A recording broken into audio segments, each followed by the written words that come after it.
Hello everyone. Today we are going to study the topic of shoulder joint.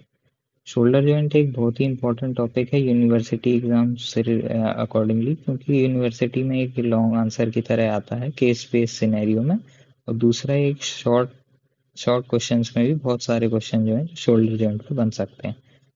So let's start with shoulder joint. What is shoulder joint? Shoulder joint is formed by the articulation of scapula and the head of humerus. इसका मतलब है scapula bone और head of humerus के बीच बनने वाले joint को, जिसका दूसरा नाम अपन ग्लीनो ह्यूमरल भी कहते हैं. ग्लीनो क्यों? क्योंकि ग्लीनोइड कैविटी कहाँ पे है? ग्लीनोइड कैविटी जो कि स्कैपुला में, ये ग्लीनोइड कैविटी दिख रही है आपको, ये ग्लीनोइड कैविटी और ह्यूमरस के बीच का जॉइंट है, इसीलिए इसको ग्लीनो ह्यूमरल कहते हैं. कई बार एक क्वेश्चन आता है कि शोल्डर जॉइंट कॉम्प्लेक्स क्या होता है. शोल्डर जॉइंट कॉम्प्लेक्स, तो शोल्डर जॉइंट कॉम्प्लेक्स में जो चार जॉइंट आते हैं वो मिलकर सारे शोल्डर जॉइंट कॉम्प्लेक्स को बनाते हैं. तो शोल्डर जॉइंट कॉम्प्लेक्स पे क्वेश्चन आता है तो वो shoulder joint complex is not only our shoulder joint पर टू थ्री मोर जॉइंट्स. पहला जॉइंट है ग्लीनो ह्यूमरल. पहला कौन सा? ग्लीनो ह्यूमरल, ये वाला जॉइंट. तो ये शोल्डर जॉइंट प्रॉपर जिसको कहते हैं वही ग्लीनो ह्यूमरल जॉइंट बनाता है. वो शोल्डर जॉइंट कॉम्प्लेक्स का पहला जॉइंट है. दूसरा और क्या चीजें बनाती है? दूसरा है acromioclavicular joint. Acromioclavicular joint. तीसरा जॉइंट है sternoclavicular joint. Sternoclavicular joint. और चौथा जॉइंट है स्कैपुलोथोरैसिक. ये चारों मिलके शोल्डर जॉइंट कॉम्प्लेक्स बनाते हैं. अब एक बार जल्दी से आपको दिखा देता हूँ कि किसको क्या कहते हैं. तो पहला तो हो गया ग्लीनो ह्यूमरल जॉइंट, ये जो आपको दिख रहा है, ये ग्लीनोइड कैविटी और ह्यूमरस के बीच में. दूसरा मैंने कहा एक्रोमियो क्लेविकुलर. एक्रोमियन प्रोसेस क्या होती है? एक प्रोसेस होती है जो ये एक्रोमियन प्रोसेस, एक्रोमियो क्लेविकुलर, क्लेविकल के बीच में. एक्रोमियन किसकी प्रोसेस है? स्कैपुला की प्रोसेस है. ठीक है. दूसरा स्टर्नो क्लेविकुलर, यहाँ पे बनता है वो स्टर्नम और क्लेविकल के बीच में. और चौथा होता है स्कैपुलोथोरैसिक. यहाँ पे जो स्कैपुला है वो थोरैसिक कैविटी से जिस तरह जुड़ी है उसको स्कैपुलोथोरैसिक कहते हैं. तो ये चारों मिलके शोल्डर जॉइंट कॉम्प्लेक्स बनाते हैं. आज का टॉपिक हमारा शोल्डर जॉइंट है, तो बेसिकली हम किस पे फोकस करेंगे? ग्लीनो ह्यूमरल जॉइंट पे. ठीक है. तो glenohumeral joint, it is which type of joint? It is a type of synovial joint. Ball and socket variety of synovial joint. Ball and socket क्यों? क्योंकि एक बॉल है और वो किसी सॉकेट में ग्लीनोइड कैविटी में ऐसे फंसी हुई है. पॉली एक्सियल का क्या मतलब है? कि मल्टीपल एक्सिस में इसका मोशन हो सकता है, जो भी मूवमेंट हम आगे पढ़ेंगे. पहले समझते हैं कि आर्टिकुलेटिंग सरफेसेस कौन कौन से हैं, मतलब किन किन चीजों से ये बना हुआ है. तो पहला होता है प्रोक्सिमल. प्रोक्सिमल मतलब बॉडी के पास. तो प्रोक्सिमल में क्या आता है? Glenoid fossa of scapula. Scapula का ग्लिनोइड फोसा, जो अपन आपको अभी दिखाया था आपको कि ये स्कैपुला बोन है, उसमें ग्लिनोइड कैविटी है. ग्लिनोइड फोसा उसका प्रोक्सिमल आर्टिकुलेटिंग सरफेस बनाता है. पायरिफॉर्म शेप का है. और concavity of the glenoid fossa is increased by glenoid labrum. अब ग्लिनोइड लेब्रम क्या चीज है? अभी हम आपको आगे सपोर्ट्स ऑफ शोल्डर जॉइंट पढ़ाएंगे, उसमें पता चलेगा कि ये ग्लिनोइड कैविटी है और ये ह्यूमरस है. ह्यूमरस का हेड जो है वो ऑलमोस्ट 4 टाइम्स लार्जर है ग्लिनोइड कैविटी से.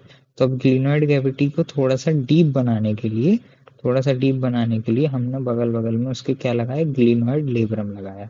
वो ग्लिनोइड लेब्रम क्या करता है? उसकी डेप्थ को बढ़ा देता है. तो डेप्थ को बढ़ाने की वजह से ये 4 टाइम्स लार्ज ह्यूमरस का हेड उसमें फिट हो सकता है और उसको स्टेबिलिटी प्रोवाइड करता है. So what is glenoid labrum? It is a fibrocartilaginous ribbon-like structure covered with hyaline cartilage, है ना. हाइलिन कार्टिलेज से बना हुआ एक स्ट्रक्चर है जो कि उसकी वो बढ़ाता है, डेप्थ को बढ़ा देता है और हेल्प करता है शोल्डर जॉइंट की स्टेबिलिटी में. तो प्रोक्सिमल आर्टिकुलेटिंग सरफेस में क्या है? Glenoid fossa. Distal articulating surface में क्या है? सबको पता है, ह्यूमरस का हेड, जो कि कंप्लीट स्फीयर नहीं है. It is a hemispherical and it is also covered by hyaline cartilage. तो अभी तक हमने क्या पढ़ा वो इस डायग्राम से देख लेते हैं कि ग्लिनोइड कैविटी और ह्यूमरस के हेड दोनों से मिलके क्या बना अपना? ग्लिनो ह्यूमरल जॉइंट, जिसको शोल्डर जॉइंट कहते हैं. और ये बड़ा था तो इसकी स्टेबिलिटी के लिए ग्लिनोइड लेब्रम हमने देखा एक चीज होती है. अब हम आगे पढ़ेंगे कि इसके वीक पॉइंट क्या क्या है. शोल्डर जॉइंट के वीक पॉइंट क्या क्या है. तो glenoid fossa is too small and shallow to hold the head of humerus. ये बात मैंने आपको बताई. It is almost, head is almost 4 times the size of glenoid cavity. तो इसी वजह से इसमें मोबिलिटी तो ज्यादा है, पर structurally it is a very weak joint. Why it is a weak joint? ये मैंने आपको पॉइंट बताया है ना. अब वीक है तो उसकी स्टेबिलिटी के लिए भी कुछ ना कुछ करना पड़ेगा, तभी वो स्टेबल रहेगा, नहीं तो वो अपनी जगह से खिसक के अलग हो जाएगा। तो स्टेबिलिटी के लिए पूछा जाता है। ये अलग से शॉर्ट नोट भी आ सकता है कि what are the factors which contribute to stability of shoulder joint.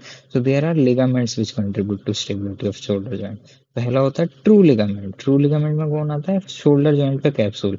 आप सभी को पता है कि every joint has its own synovial capsule. Mostly synovial joints have their capsule, जिसकी वजह से उनमें स्टेबिलिटी रहती है, उनमें लुब्रिकेशन रहता है और उससे वो प्रॉपर वो मूवमेंट कर पाते हैं। जो ट्रू लिगामेंट है, कैप्सुलर लिगामेंट, वो true ligament helps in stability of the joint. बाकी एसेसरी लिगामेंट्स हैं। Accessory ligaments which help, they either attach to lesser और greater tubercle of humerus and help in the stability of the joint. इनके भी नाम याद रखना जरूरी है। उससे इम्पोर्टेंट अगर रटने से बेटर रहेगा कि हम इसको समझें कि ये कहाँ कहाँ पे है। तो एक ये डायग्राम आपको बनाना है स्टेबिलिटी ऑफ जॉइंट पे अगर क्वेश्चन आता है तो, और ये सारे आपको लिगामेंट बताने हैं। पहला है ग्लीनो ह्यूमरल लिगामेंट। नाम समझते जाएंगे तो कोई रटने की जरूरत नहीं पड़ेगी। ग्लीनो ह्यूमरल लिगामेंट का मतलब क्या है? ग्लिनोइड कैविटी से ह्यूमरस की तरफ जाने वाले लिगामेंट। ठीक है, इसमें 3 लिगामेंट आते हैं, सुपीरियर ग्लीनो ह्यूमरल, मिडल ग्लीनो ह्यूमरल और इंफीरियर ग्लीनो ह्यूमरल। ये 3 आपको दिख भी रहे होंगे कि ये पहला है, ये दूसरा है, ये तीसरा है। ये 3 पार्ट में डिवाइडेड है। क्या नाम है इसका? ग्लीनो ह्यूमरल लिगामेंट। क्या क्या पार्ट है इसके? सुपीरियर, मिडिल और इंफीरियर। ठीक है, ये एक लिगामेंट हो गया। दूसरा लिगामेंट होता है ट्रांसवर्स ह्यूमरल। ये वाला जो लिगामेंट आपको दिख रहा है, ट्रांसवर्स ह्यूमरल। क्या कहते हैं? Transverse humeral. इसको मैं लेबल कर देता हूँ। ट्रांसवर्स ह्यूमरल लिगामेंट का क्या काम है कि ह्यूमरस की ग्रूव जो जा रही है, बाइसेपिटल ग्रूव, जहां से बाइसेप ब्रेकाई निकलता है, उसको कवर करके रखता है। तो क्या नाम है इसका? Transverse humeral ligament. ठीक है, दूसरा लिगामेंट ये हो गया जो स्टेबिलिटी प्रोवाइड करता है। फिर उसके बाद अगला लिगामेंट क्या है? कोरैको ह्यूमरल। नाम से ही पता चल रहा है कोरैको ह्यूमरल कहाँ से कहाँ होगा? कोराकॉइड प्रोसेस से ह्यूमरस की तरफ जाएगा। ठीक है, यहाँ पे ये जो दिख रही है आपकी कोराकॉइड प्रोसेस है, ये ह्यूमरस है, तो कोरैको ह्यूमरल। अगला है कोरैको एक्रोमियल। कोरैको एक्रोमियल कहाँ से? ये कोराकॉइड प्रोसेस, ये एक्रोमियल प्रोसेस, दोनों के बीच में क्या है? कोरैको एक्रोमियल। एक और कौन सा जॉइंट है? एक्रोमियो क्लेविकुलर। एक्रोमियो क्लेविकुलर का मतलब आपको समझ में आ रहा होगा, एक्रोमियन प्रोसेस से यहाँ पे बीच में यही वाला जॉइंट, यही वाला लिगामेंट जो है वो एक्रोमियो क्लेविकुलर है। आखिरी लिगामेंट कोरैको क्लेविकुलर। कोरैको क्लेविकुलर लिगामेंट मतलब कोरैकॉइड प्रोसेस से क्लेविकुलर। बिल्कुल नाम समझते जाएंगे तो अपने आप समझ में आ जाएगा। तो बेसिकली हमने क्या क्या किया? हमने ग्लिनोइड कैविटी को ह्यूमरस से जोड़ा, हमने ह्यूमरस में स्टेबिलिटी दी, फिर हमने क्या किया? 2 प्रोसेस है, coracoid process, acromial process. Coracoid process को ह्यूमरस से जोड़ा, एक्रोमियल प्रोसेस को क्लेविकुलर से जोड़ा। ठीक है, और आपस में दोनों को जोड़ दिए तो कोरैको एक्रोमियल लिगामेंट बन गया। और आखिरी में किसे जोड़ा? कोराकॉइड प्रोसेस को क्लेविकल से जोड़ दिया। ठीक है, तो कोराकॉइड एक्रोमियल दोनों को क्लेविकल के साथ जोड़ा तो क्या बन गए? कोरैको एक्रोमियल और एक्रोमियो क्लेविकुलर। ठीक है, तो रटने से अच्छा है नाम को याद रखेंगे तो अपन सारे लिख लेंगे। तो ये मैंने बता दी, glenohumeral, transverse humeral, coracohumeral, coracoacromial और ग्लिनोइड लेब्रम। ग्लिनोइड लेब्रम के बारे में पहले ही बता चुका हूँ, फिर भी एक बार देख लेते हैं। फाइब्रोकार्टिलेजिनस रिबन लाइक स्ट्रक्चर है, मार्जिन्स में अटैच होता है ग्लिनोइड कैविटी के। क्या काम है इसका? Depth of glenoid cavity and it is lined by hyaline cartilage. ठीक है, एक और पार्ट है जो स्टेबिलिटी को प्रोवाइड करता है जॉइंट की। पहला तो हो गया अपने लिगामेंट्स, और दूसरा है रोटेटर कफ। ये रोटेटर कफ भी अपने आप में एक शॉर्ट नोट है, बहुत इंपॉर्टेंट टॉपिक है, इस पे क्वेश्चन बार बार आते हैं। ठीक है, तो रोटेटर कफ के बारे में समझते हैं। है कुछ नहीं, rotator cuff is a musculotendinous cough.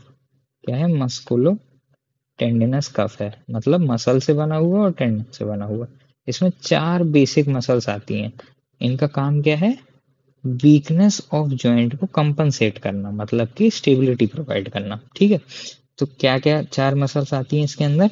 Supraspinatus, infraspinatus, teres minor और सबस्केपुलरिस। बहुत important, very very important, MCQ में भी पूछी जाती हैं ये मसल्स, और वैसे भी पता होना चाहिए। रोटेटर कफ वाइवा वगैरह में भी बहुत पूछा जाता है। इसका एक फेमस निमोनिक है सिट्स।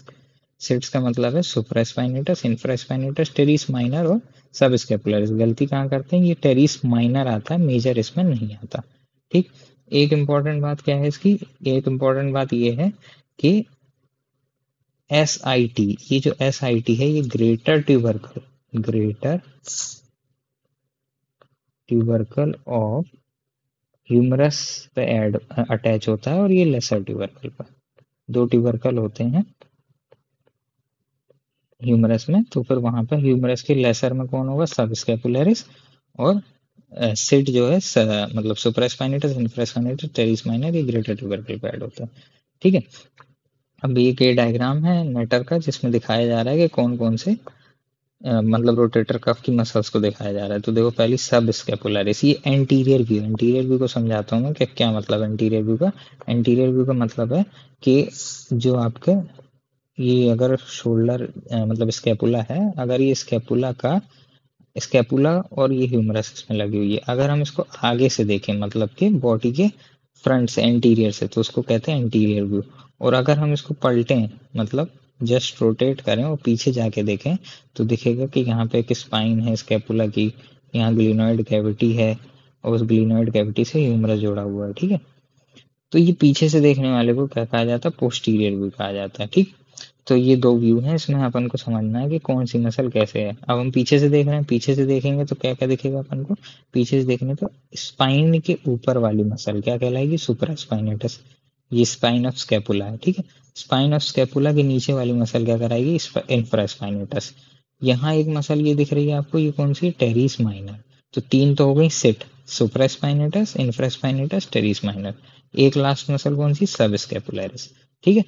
इससे अच्छा डायग्राम कौन सा होगा, ये वाला बनाना। अगर रोटेटर कफ का क्वेश्चन आता है, ये डायग्राम जरूर बना के आना। क्या क्या है इसमें, सुपरा स्पाइनेटस दिखाई गई है, इंफ्रा स्पाइनेटस दिखाई गई है, टेरिस माइनर है, और सब स्कैपुलरिस है। इन चारों से मिलकर बनता है। एक ड्रॉबैक है कि inferiorly the rotator cuff is deficit. Rotator cuff deficit है, ये बहुत इंपॉर्टेंट पॉइंट है कि strengthen the capsule all around except inferiorly. बहुत इंपॉर्टेंट पॉइंट, ये अभी अप्लाइड एनाटॉमी में आपको समझ में आएगा। ठीक है। तो ये आपको ये बन गया अपना रोटेटर कफ, सिट और एस, सिट्स, सिट्स निमोनिक से इसको याद करना। ये डायग्राम जरूर बना के आना अगर रोटेटर कफ पे क्वेश्चन आता है। ठीक है। रोटेटर कफ थोड़ा इस तरह से स्टेबिलिटी प्रोवाइड करता है, ये जैसे बहुत अच्छा डायग्राम विश्राम सिंह का, जिसमें बताया गया कि supraspinatus, infraspinatus, teres minor, subscapularis इस तरह से होल्ड करके रखते हैं ह्यूमरल हेड को टुवर्ड्स द शोल्डर जॉइंट, है ना। तो ये जस्ट एक एक्सप्लेनेटरी डायग्राम था। और injury to rotator cuff can result to recurrent dislocation. ठीक। ये रोटेटर कफ के लिए इतना जानना बहुत है। अब अगला टॉपिक आता है रिलेशंस ऑफ शोल्डर जॉइंट। ये भी अपने आप में एक शॉर्ट ये भी अपने शॉर्ट आंसर की तरह आ सकता है। और जब भी ये क्वेश्चन आए, आप कुछ भी मतलब क्या क्या रिलेशन में आता है शोल्डर जॉइंट की वो बताना है, तो सबसे बढ़िया वे होता है एनाटॉमी में कि आप एक डायग्राम बनाओ और उससे सबको समझा दो। तो इधर पर देखिए शोल्डर जॉइंट के ये वाला डायग्राम वेरी वेरी इंपॉर्टेंट, मतलब इस पूरी स्लाइड का, पूरी प्रेजेंटेशन का सबसे इंपॉर्टेंट डायग्राम ये है। इसकी प्रैक्टिस आपको जरूर करके जानी है। और एक डायग्राम ये वाला कैसे बनाना है, देखिए यहाँ से अपन ने शुरू करना है। एक्रोमियन प्रोसेस बनाई, कोराकॉइड प्रोसेस बनाई, उन दोनों के बीच में अटैचमेंट बनाना शुरू करना है। तो पहले एंटीरियर रिलेशन पढ़ते हैं शोल्डर जॉइंट के, एंटीरियरली क्या क्या आता है। तो पहला हो गया ये डेल्टॉइड मसल, डेल्टॉइड मसल होगी। कोरेको ब्रेकियलिस एंड बाइसेप ब्रेकाई का शॉर्ट हेड, ये एंटीरियरली आएगा। और क्या एंटीरियरली आएगा, सब स्कैपुलरिस मसल आएगी और पेक्टोरलिस मेजर मसल आएगी। तो ये सारे हो गए एंटीरियर रिलेशन। फिर उसके बाद क्या है, फिर इंफीरियर रिलेशन में ध्यान देते हैं। इंफीरियर रिलेशन में क्या क्या आएगा, लॉन्ग हेड ऑफ ट्राइसेप, ये जो दिख रही है आपको मसल, ये लॉन्ग हेड ऑफ ट्राइसेप है। और साथ में एक्सिलरी नर्व और पोस्टीरियर सर्कमफ्लेक्स हिमोरल वेसल्स, ये इंपॉर्टेंट है यहाँ पर। ठीक। पोस्टीरियर रिलेशन में क्या आएगा, डेल्टॉइड जो है वो पूरी तरह से कवर करके रखता है, आगे से भी पीछे से भी। तो डेल्टॉइड का ये पोस्टीरियर वाला पार्ट, इंफ्रास्पाइनेटस, टेरिस माइनर। ठीक। ये पीछे से कवर करेंगे। और तीन वर्षा आते हैं इसके रिलेशनशिप में। पहला इंफ्रास्पाइनेटस, मतलब स्पाइन के नीचे, ये स्पाइन होगी यहाँ पे कहीं पे, और उसके नीचे पे इंफ्रास्पाइनेटस वर्षा। फिर उसके बाद कौन सा इंपॉर्टेंट वर्षा, सब एक्रोमियल वर्षा। वर्षे को मैं हाईलाइट कर देता हूँ, इंफ्रास्पाइनेटस, सब एक्रोमियल किसके नीचे, एक्रोमियल के नीचे, और सब स्केपुलर वर्षा। ठीक है, स्केपुला के जस्ट नीचे। तो ये तीन बरसे आपको याद रखने हैं। बरसा क्या है, बरसा is a fluid filled structure जो कि लुब्रिकेशन उसमें हेल्प करता है। ठीक। तो पहले अपन ने क्या क्या रिलेशन सारे, पहला तो ये डायग्राम बनाना है, अगर टाइम बचे तो ये लिख के आना है कि कहाँ कहाँ आगे पीछे क्या क्या है, एंटीरियरली पोस्टीरियरली क्या क्या रिलेशन है। ठीक है। नहीं टाइम मिले तो सिर्फ एक डायग्राम ये वाला इनफ। ठीक। बरसा मैंने बता ही दिया, सब एक्रोमियल, और कौन कौन से बरसा बताए, इंफ्रास्पाइनेटस और सब स्केपुलर। ठीक। ये तीन बरसा होते हैं। वर्सा यही है, bursa what is bursa, it does not communicate with the joint and it is longest bursa in the body. ठीक, ये वर्सा फ्लूइड फील्ड ये एक और दिखा रहा है डायग्राम। ठीक है, अब आगे बढ़ते हैं। Blood supply of shoulder joint. Blood supply में आर्टीरियल सप्लाई आता है, वीनस ड्रेनेज आता है। आर्टीरियल सप्लाई में क्या है, anterior circumflex, posterior circumflex femoral, ये दोनों किसकी ब्रांच है, एक्सिलरी आर्टरी की ब्रांच है। ठीक, और फिर उसके बाद सब स्केपुलर, ये थोरैक्स वो थोरैकोडोर्सल थायरोसर्वाइकल ट्रंक, सॉरी थायरोसर्वाइकल ट्रंक है, जो कि सब थायरोसर्वाइकल ट्रंक की ब्रांच है सुप्रा स्केपुलर आर्टरी। और सरकमफ्लेक्स स्केपुलर ब्रांच ऑफ सब स्केपुलर आर्टरी, ये किसकी ब्रांच है, एक्सिलरी आर्टरी की ब्रांच है। ठीक है, यहाँ पे एक अगला डायग्राम है, उसमें आपको दिखाते हैं ब्लड सप्लाई। देखो, anterior circumflex immoral, posterior circumflex immoral, anterior circumflex, posterior circumflex, सब स्केपुलर। ठीक है, सब स्केपुलर की कौन सी ब्रांच, सरकमफ्लेक्स स्केपुलर। यहाँ पे डायग्राम में आपको दिख रहा होगा, एंटीरियर सरकमफ्लेक्स है, ये पोस्टीरियर सरकमफ्लेक्स है। तो बेसिकली ये डायग्राम बनाना उतना जरूरी नहीं है, नाम नाम याद करना बहुत इंपॉर्टेंट है कि आर्टीरियर सप्लाई किससे बनती है। वीनस ड्रेनेज की बात करें तो करस्पॉन्डिंग वेन, करस्पॉन्डिंग वेन का मतलब anterior circumflex femoral when, posterior circumflex femoral when. ठीक है, सुप्रास्केपुलर वेन, तो बस आर्टरी की जगह वेन लिखते जाना है, वीनस ड्रेनेज याद हो गई, दो चीजें एक साथ याद हो गई। ठीक है, आखिरी है नर्व सप्लाई। नर्व सप्लाई मतलब शोल्डर जॉइंट की नर्व सप्लाई क्या है, तो lateral pectoral nerve, suprascapular nerve और एक्सिलरी नर्व। एक्सिलरी नर्व का पोस्टीरियर डिवीजन, ये आप जब ब्रेकियल प्लेक्सस पढ़ते हैं उधर पढ़ाया जाएगा। ये लेटरल कॉर्ड की ब्रांच है। ठीक है, ये पोस्टीरियर डिवीजन से आएगी, सुप्रास्केपुलर ब्रेकियल प्लेक्सस का ब्रांच है, तो ये तीनों आपको याद करने हैं। इंपॉर्टेंट टॉपिक अगला आता है movement of shoulder joint. Movement at shoulder joint मतलब ये बहुत ही आसान टॉपिक पर बहुत कंफ्यूजिंग है। अलग से इसमें एक जो एबडक्शन वाला पॉइंट है, एबडक्शन पे शॉर्ट नोट आ सकता है। ठीक है, तो मूवमेंट एट शोल्डर जॉइंट पढ़ते हैं, फ्लेक्शन एक्सटेंशन ये कैसे होता है समझना इंपॉर्टेंट है। अगर एक बार समझ गए तो कौन कौन सी मसल क्या कराती है बहुत आसानी समझ में आ जाएगा। जैसे देखो, ये हाथ है, इस हाथ को जब आगे की तरफ ले जाते हैं तो इसको कहते हैं फ्लेक्शन, पीछे की तरफ ले जाने को कहते हैं एक्सटेंशन, हाथ को बॉडी से दूर ले जाने को कहते हैं एबडक्शन, और इसको पास लाने, बाहर से अंदर लाने को कहते हैं एडक्शन। ठीक है, फिर उसके बाद जब हाथ को ऐसे फ्लेक्स करके बाहर को ले जाएं तो इसे कहते हैं एक्सटर्नल रोटेशन, और इसको अंदर ले जाएं तो इसे कहते हैं इंटरनल रोटेशन। ठीक है, तो ये सारे मूवमेंट अगर आपको ये दिख रहा है तो अपने आप मसल याद होती जाएंगी, मतलब सारी मसल याद नहीं करनी, पर बेसिक बेसिक देख के जो समझ में आए वो याद करना है। जैसे कि हाथ का फ्लेक्शन कराना, मतलब ये क्या हो गया, आगे की तरफ ले जाना, कौन कराएगा, यहाँ कौन सी पेक्टोरलिस मेजर मसल है, पेक्टोरलिस मेजर मसल इसका फ्लेक्शन कराएंगी। यहाँ पे एंटीरियर डेल्टॉइड है, ये इसका फ्लेक्शन कराएंगी। और फिर एक्सटेंशन में पीछे की तरफ कौन कौन ले जाएगा, यहाँ पे जो जो मसल होंगी, जैसे कि इंफ्रास्पाइनेटस मसल हो गई, पोस्टीरियर डेल्टॉइड मसल हो गई, ये जब कॉन्ट्रैक्ट करेंगी तो बॉडी को मतलब हैंड को पीछे की तरफ ले जाएंगी, तो इससे क्या होगा, एक्सटेंशन होगा।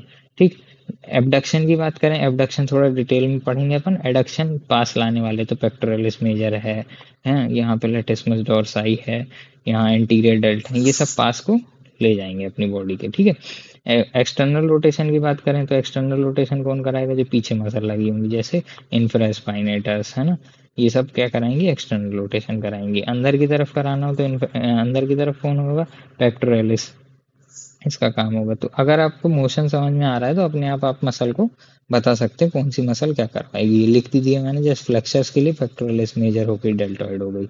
सारी नहीं याद करनी, कुछ कुछ बेसिक बेसिक जो बिल्कुल समझ में आ रहा हो देखते ही उन्हें याद करना है। एक्सटेंसर्स में क्या है, posterior deltoid, teres major, latissimus dorsi, ये सब एक्सटेंशन कराएंगे पीछे की तरफ। सबसे इंपॉर्टेंट टॉपिक है abductor at shoulder joint. Abduction को समझते हैं कि एबडक्शन के लिए कौन सा, एबडक्शन शोल्डर जॉइंट में कैसे होता है। तो देखो, एबडक्शन एट शोल्डर जॉइंट बहुत इंपॉर्टेंट है। पहले 30 डिग्री कौन ले जाएगा, फर्स्ट 30 डिग्री बाय सुपरा स्पाइनेटस। ठीक है, फिर उसके बाद डेल्टॉइड, कहाँ से कहाँ तक, 0 to 90 डिग्री। 90 डिग्री के बाद स्कैपुला और ह्यूमरस दोनों को कुछ ना कुछ करना पड़ता है, तभी ऊपर की तरफ अपना जो ह्यूमरस का हेड है वो ऊपर जा पाएगा, नहीं तो 90 डिग्री तक कौन हेल्प कर सकता है, ग्लीनो ह्यूमरल जॉइंट 90 डिग्री तक ही बस मूवमेंट करा सकता है। उसके बाद सेरेटस एंटीरियर ट्रेपीजियस जैसी मसल को along with scapula and humerus move करना पड़ता है, तब हम 90 से 180 जा सकते हैं। क्या कहने का मतलब है, इसको समझाते हैं इससे कि abduction at shoulder joint is a complex movement. Hence student must understand it, मतलब एबडक्शन अप टू 90 डिग्री तो ग्लूनोहुमरल जॉइंट करा लेगा, लेकिन 90 से 120 तभी हो पाएगा जब ह्यूमरस रोटेट करे लेटरली, और 120 से 180 कब हो पाएगा, if scapula rotates forward on chest wall. क्या बोल रहे हैं कुछ समझ में नहीं आ रहा, तो चलिए एक वीडियो से इसको समझने की कोशिश करते हैं। एक छोटी सी वीडियो है यूट्यूब पे, उससे अपन समझ पाएंगे कि ये क्या मूवमेंट की बात हो रही है।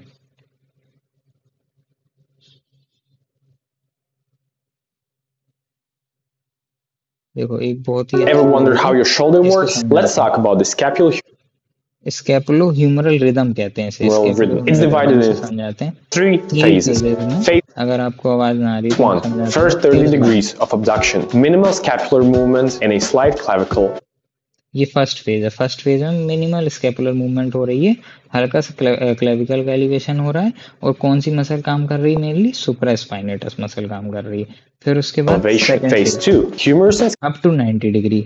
90 डिग्री में स्कैपुलो ह्यूमरल रिदम होता है। स्कैपुलो ह्यूमरल रिदम का मतलब है ह्यूमरस 2:1 के रेशियो में मूव करेगी, मतलब अगर ह्यूमरस 20 डिग्री मूव कर रही है तो 10 डिग्री स्कैपुला मूव करेगी, इसका मतलब ये होता है, और एलिवेशन साथ साथ होता रहेगा। Scapula move in a 2:1 ratio. Clavicle elevates even farther. अब देखो ये यहाँ पे क्या हो रहा है, धीरे धीरे ये लेटरल मूवमेंट हो रहा है ह्यूमरस का, मतलब ह्यूमरस थोड़ी थोड़ी लेटरली रोटेट कर रही है। अब 3 ह्यूमरस ह्यूमरस ऊपर जाती जा रही, साथ साथ में scapula laterally rotates and elevates. Clavicle elevates and rotates posterior. Learn more. ठीक है, तो ये इस वीडियो से समझ में आ रहा है कि कैसे 90 डिग्री के ऊपर स्कैपुला जो है मूव करता है। ठीक है, तो वापस आ जाते हैं। तो अब थोड़ा समझ में आ रहा होगा कि 90 डिग्री के बाद ग्रेटर ट्यूबरकल फंस जाएगा एक्रोमियन में, इसीलिए उसे लेटरल रोटेशन करना पड़ता है, और लेटरल रोटेशन करने के बाद एबडक्शन हो पाता है 90 से 120, और अबव 120 के से स्कैपुला को भी रोटेट होना पड़ता है। ठीक है, इसको क्या कहते हैं, ह्यूमरस और स्कैपुला 2:1 के रेशियो में मूव करते हैं, इसको कहते हैं स्कैपुलो ह्यूमरल रिदम। क्या कहते हैं, स्कैपुलो ह्यूमरल रिदम। ये अपने आप में एक शॉर्ट नोट है जो आ सकता है as a abductors of shoulder joint. Abduction किस किस से होता है, वाइवा का भी बहुत इंपॉर्टेंट सवाल है, तो इसको ढंग से समझ लेना चाहिए। एडक्टर्स मैंने बताई दिए क्या क्या होते हैं, मीडियल रोटेशन, लेटरल रोटेशन बता दिए। अब एनाटॉमी का सबसे इंपॉर्टेंट टूल है, अगर आप कोई भी आंसर एनाटॉमी को लिख रहे हो तो उसमें अप्लाइड एनाटॉमी लिखना बहुत जरूरी है। अप्लाइड एनाटॉमी मतलब clinical anatomy, clinical correlation. Anatomy से हमने कैसे क्लिनिकली हेल्प कर सकते हैं, तो ज़्यादा डिटेल में नहीं जाना, ऊपर ऊपर से समझाता हूँ। पहला है कि ग्लीनोह्यूमरल डिसलोकेशन, जिसको शोल्डर डिसलोकेशन भी कहते हैं। शोल्डर डिसलोकेशन का मतलब क्या है, शोल्डर अपनी जगह से खिसक गया। कब हो सकता है ये शोल्डर डिसलोकेशन, कि trauma to upper extremity with shoulder in abduction, extension, external rotation, मतलब ये 3 मूवमेंट आर वेरी रिस्की। जब ऐसा होता है तो ट्रॉमा, मतलब अगर इस पोजीशन पे चोट लगे, इस पोजीशन पे शोल्डर पे चोट लगे, तो शोल्डर अपनी जगह से खिसक के बाहर आ सकता है। बैंकार्ट हिल सैक ऑर्थोपेडिक्स में आपको पढ़ाया जाएगा, उतना इंपॉर्टेंट नहीं है, पर ब्रीफ में बता देता हूँ। बैंकार्ट मतलब कि ग्लिनोइड रिम में चोट लगना, और हिल सैक क्या है कि there is fracture on the glenoid rim, मतलब ये ह्यूमरस का हेड होता है। ह्यूमरस का हेड जब अपनी जगह से निकल के बार बार उसी जगह पे फिक्स होता है, मतलब निकला वापस आया, निकला वापस आया, तो ये ग्लिनोइड जो सॉरी ह्यूमरस का हेड है वहां पे फ्रैक्चर हो जाता है, इसको कहते हैं हिल सैक लीजन। इतना इंपॉर्टेंट नहीं, जानना ये है कि अप्लाइड एनाटॉमी में आप क्या लिख सकते हो, ग्लिनोह्यूमरल डिसलोकेशन एंटीरियर भी हो सकता है ये, और इंफीरियर भी हो सकता है। मोस्ट कॉमन क्या है, एंटीरो इंफीरियर। क्यों, हमने पहले ही बताया था कि हमने पहले क्या बताया था कि जो रोटेटर कफ भी है वो इंफीरियरली डेफिसिट है, और इंफीरियरली सबसे वीक है अपना शोल्डर जॉइंट। तो पहला तो हो गया क्या, ग्लिनोह्यूमरल डिसलोकेशन। फिर रोटेटर कफ डिसऑर्डर्स में क्या पढ़ना है, इम्पिंजमेंट। इम्पिंजमेंट क्या होता है कि जब कभी स्वेलिंग हो जाती है टेंडन की ड्यू टू ट्रॉमा और एनी इन्फ्लेमेशन, तो एक्सेसिव फ्लूइड सब डेल्टॉइड वर्सा में भर जाती है, जिसकी वजह से impingement of arm when abducted. Impingement मतलब मूवमेंट रेस्ट्रिक्ट हो जाता है उसका जब अपन एबडक्शन करते हैं। ठीक है, लास्ट है टेंडिनोपैथी। टेंडिनोपैथी का मतलब क्या है कि टेंडन की इन्फ्लेमेशन। टेंडन की इन्फ्लेमेशन कब होती है, रिपीटेड ट्रॉमा के केसेस में। ठीक है, डिजेनरेटिव चेंजेस हो जाते हैं और काफी पेन होता है। तो क्या क्या क्लिनिकल में पढ़ लिया, आखिरी पॉइंट और पढ़ लेते हैं, सब एक्रोमियल बर्साइटिस। इन्फ्लेमेशन है किसकी, बर्सा की, जो सेपरेट करती है superior surface of supraspinatus tendon from the overlying acromial ligament. मतलब ये तो मैं पहले ही पढ़ा चुका हूँ कि बर्सा होता है फ्लूइड फील्ड कैविटी, और उस वो लुब्रिकेशन के लिए हेल्प करती है। अगर उसमें इन्फ्लेमेशन हो जाए तो बर्साइटिस हो जाता है, जिससे पेशेंट को पेन होता है। ठीक है, तो बस इतना ही पढ़ना था मैं, और इतनी अप्लाइड एनाटॉमी पढ़नी थी। तो अगर वैसे तो वो क्लिनिकली ही क्वेश्चन आता है शोल्डर जॉइंट पे, क्या पेशेंट शोल्डर डिसलोकेशन की तरह आ सकता है कि पेशेंट को अभी शोल्डर डिसलोकेट हुआ है, what are the factor which contribute to stability of shoulder joint. तो आपको सारे फैक्टर वगैरह बताने पड़ेंगे। फिर भी अगर लॉन्ग आंसर आ जाता तो क्या क्या हेडिंग्स है अपने पास लिखने के लिए कि विच type of joint, synovial type of joint. ठीक है, तो समरी में क्या बताना है अपन, साइनोवियल टाइप ऑफ जॉइंट है। दूसरा अपन क्या बता सकते हैं इसके बारे में कि किस किस चीज़ों से बना हुआ है, तो आर्टिकुलेटिंग सरफेस बताएंगे अपन। ठीक है, प्रॉक्सिमल आर्टिकुलेटिंग सरफेस और डिस्टल आर्टिकुलेटिंग सरफेस। फिर हम और क्या बता सकते हैं, फिर हम बता सकते हैं कि वीकनेस किस वजह से है जॉइंट में, and factors contributing to stability, तो वीकनेस और स्टेबिलिटी। फिर हम क्या बता सकते हैं, रिलेशंस ऑफ शोल्डर जॉइंट, वो डायग्राम जो वेरी इंपॉर्टेंट वाला। और क्या बता सकते हैं हम, और इसके बाद रिलेशन बता दिया हमने, स्टेबिलिटी बता दिया। अब हम बता सकते हैं कि what are the muscles of rotator cuff, rotator cuff के बारे में बता सकते हैं। फिर हम क्या बता सकते हैं, मूवमेंट एट शोल्डर जॉइंट, क्या क्या मूवमेंट होते हैं शोल्डर जॉइंट पर। ठीक है, और लास्ट में ये जरूर लिखना है अप्लाइड एनाटॉमी। अप्लाइड एनाटॉमी में क्या क्या चीज़ें अपन को हो सकती हैं शोल्डर में, वो सब समझाना है। ठीक है, ओके, दैट्स ऑल फॉर